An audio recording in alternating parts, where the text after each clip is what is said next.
I'm Mark and I do electrical design.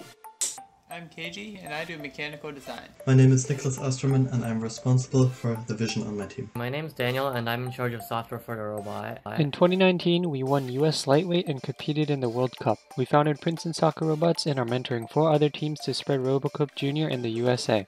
At the World Cup in Sydney, we were inspired by other strong teams such as M&A, Legend, and Skycrew. M&A had fast movements, Skycrew had a circular line configuration, and Legend had a kicker and dribbler on their robot. We chose the best parts of these robots and combined them into our design. Implementing dribbler, kicker, circular line, conic mirror, 4 motors, and roll switching was challenging because of the weight and size limit, but allowed us to accelerate the ball fast and implement robust strategies. We have not seen any other team with all of these features combined. We chose to have roll switching on our robots so that we could get past their opponent's striker and have favorable odds against their goalie. We believe that the best defense is a strong offense. And identical robots made everything so much easier trying to get things to work. And we have a conical mirror on a robot with 360 degrees of vision because unlike distance sensors, it is unaffected by orientation and other robots.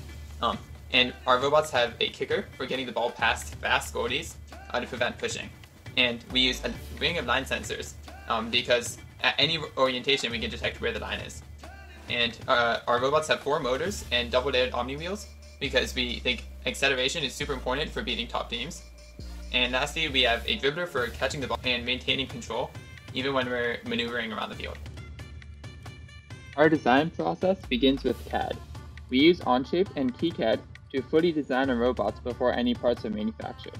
Next, we use a heavily modified CR10 3D printer to print our parts. After testing with these parts, we usually find several flaws and print new parts with a new design iteration. We determine the direction and distance to the ball by taking the sum of the unit vectors representing each sensor's orientation multiplied by that sensor's value. The angle determined with this method was accurate, but the distance was unreliable because of slight differences between the sensitivity of sensors. We implemented a value filter where values under certain thresholds were disregarded in the weighted sum.